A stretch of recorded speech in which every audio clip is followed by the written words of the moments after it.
नमस्कार। रहस्यमय श्रीक्षेत्र कार्यक्रम को मु डॉक्टर विबुध रंजन आपण मान को स्वागत करुच्ची। तेबे आज से रहस्यमय श्रीक्षेत्र प्रथम अध्याय आम जाना जगन्नाथ को नहीं जहाँ को मु कहे श्री जगन्नाथ हेले जड़े जीवंता कथा कुहा मनीष ठाकुर। ये एभली जड़े ठाकुर समग्र विश्व रे विरल। आम उत्कलर समस्त धर्म धारणा आध्यात्मिकता एवं आमर दैनंदिन जीवनर प्रभार उत्स श्री जगन्नाथ को नहीं आमर धर्म संस्कृति आगे चली। आमे माने ओडिया माने श्री जगन्नाथ को अन्य ठाकुर भली खाली गोटे देवतार आसन में बसई दे आत्मसंतोष केबे भी आमे पाइने। से आम पाई खाली गोटे उच्च आसन में बसी देवता नुहे बरम आम ओडिया भितर मु निश्चित आपण माने समस्ते अनुभव करुथिबे कि आम घर सते जेपरी मुरबी बुढ़ा बापाटीए घरे बुढ़ा बापाटीए थिले से किछि करू कि न करू खाली खटर भी पड़ी थाउ पुओ पाई बहुत आशा भरोसा आस्था विश्वास। श्री जगन्नाथ हेले आम घरर मुरबी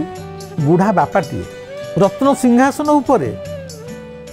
जगन्नाथ अछंती माने आमे जो ओडिया माने खूब सुखरे आमे निद्रा जाऊ। आम ठाकुर अछंती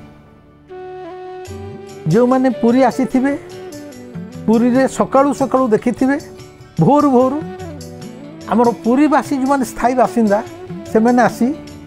से अरुणस्तंभ पाखे पतित पावन दर्शन कला बेले आम मैंने जो ओडिया जो मैंने पुरी घर खाली आम हाथ टकी दबू प्रभु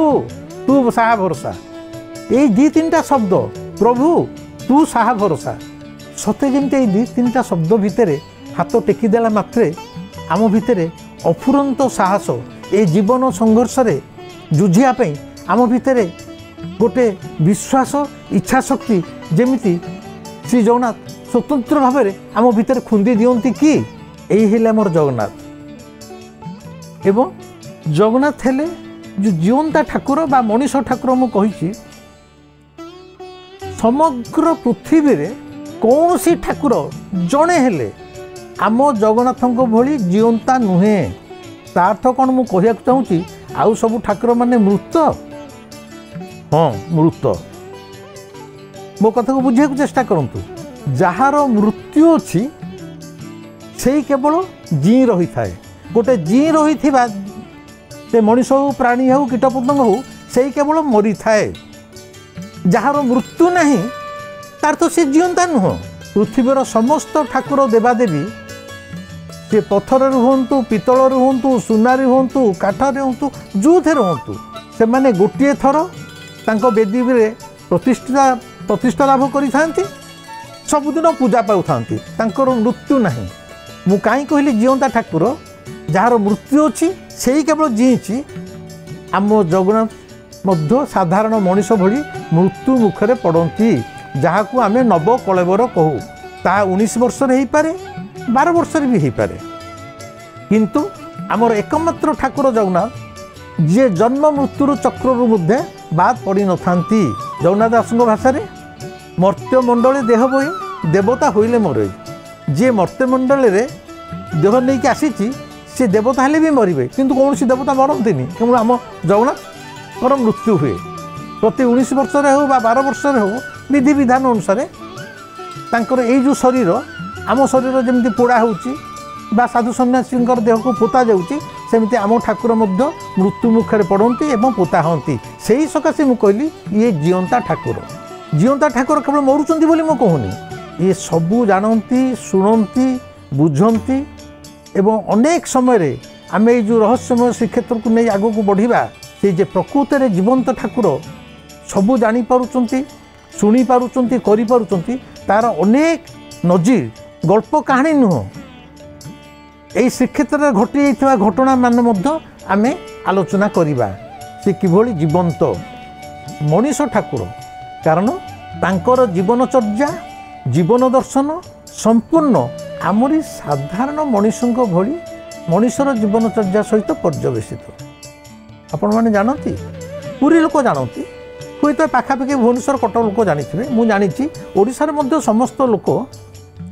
जगन्नाथंकर सारा दिनटार जीवनचर्या कौन जानती नहीं एवं जानिले खुशी लगे कहीं कहले मनीष ठाकुर आमे माने जेमती सकाळ उठिले दांत घोषुचे राति जदि गोटे कौन पिंधिचे से काढ़ी देके आउ गोटे लुंगीटे कि ट्राउजरटे कि आउ कौन पिंधि दौचे दांत घोषुचे जीभ छेलुचे अबिकल सेमती आम ठाकुर राति शोथे जेमती छोट छुआ को ता माँ स्कूल को जावाई चाल की जावाई अति गेल बसारे डाके अरे उठ उठ सकाल 8टा है कौन शोचे तो जे अबिकल सेमती आम ठाकुर को सेवायत मैंने कबाट पड़ी मणिमा एथरक उठंतु आगो डाक देवे 2-3 थर डाक देला कबाट खोल गेल बसर ठाकुर तापर से उठे खाली उठंती उठिला आमरी भली दांत घोषे हाँ दांत घोषंती दांत काठी से दांत घोषंती माने मु कहूनी आमे जेमती सब सांकेतिक किंतु सांकेतिक हेले मध्य जदि आमे तांको होचे देवता किंतु आउ को ठाकुर सब दांत घोषाघोषी पर्व अच्छी कि कौटी पृथ्वी में कौन सी धर्म ना कि एभली आमर हिंदू संस्कृति में किए दांत घोषुची जीभ छेलुची ता ना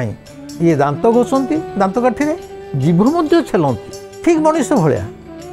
ठीक समय गाधेबे पुणी लुगा बदल आम जमी गाधे सारा सफा लुगा पहुँचू पुणी लुगा बदलेबे आमरी भाया सारा दिन में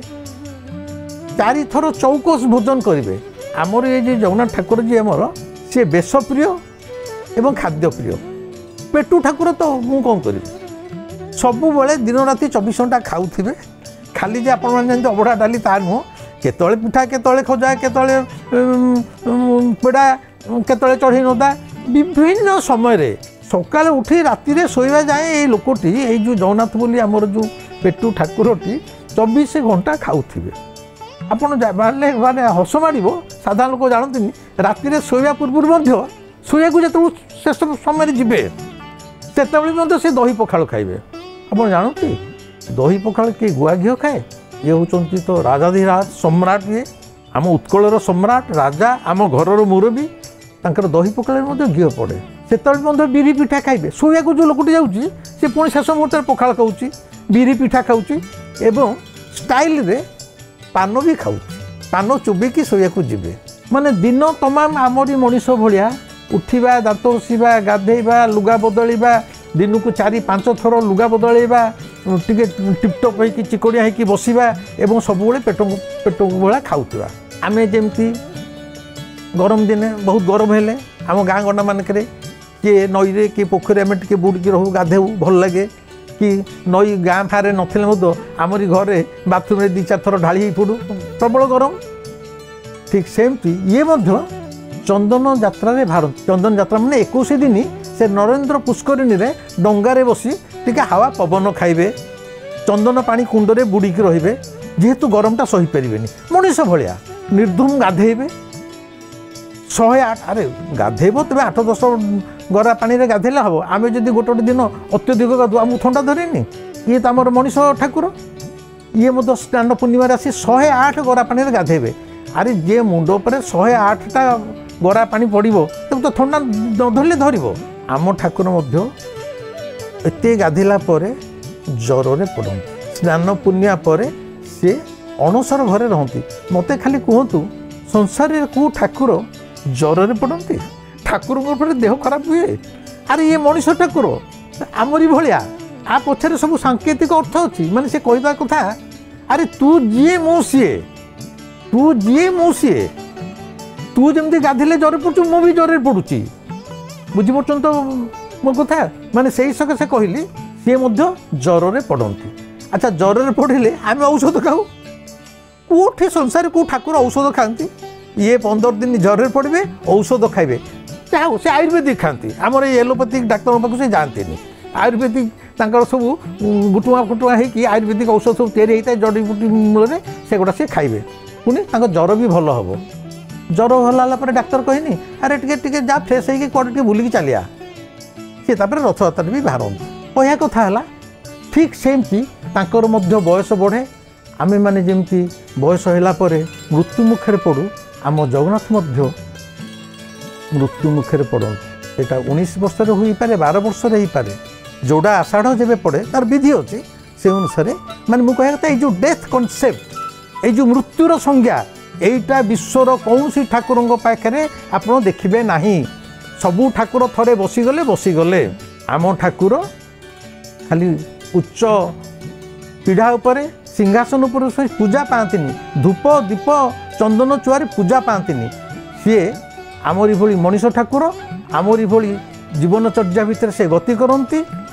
आमर जीवन जहाँ तांको जीवन सी भी स्त्री सहित कली करती सी बाहा होती सी रुक्मिणी की माने आमे जमती प्रेम करी क्या उड़े आणु सी रुक्मिणी हरण एकादशी अच्छी माने लक्ष्मी था तो रुक्मिणी की हरण कर नहीं आसती सी रुक्मिणी की आउ थे बाहती अरे अबिकल आम मनीष भली एवं मृत्यु मुखे पड़ती से ही सकाशे मुझे कहली ये हेले जड़े जीवंत ठाकुर भावुची आज अध्यायटी आपको केमी लगे मुझे भावुची भल लगी आज मु रोची पुणी आर थर को देखा अन्यान्य बहुत विषय आम आलोचना कर रही नमस्कार।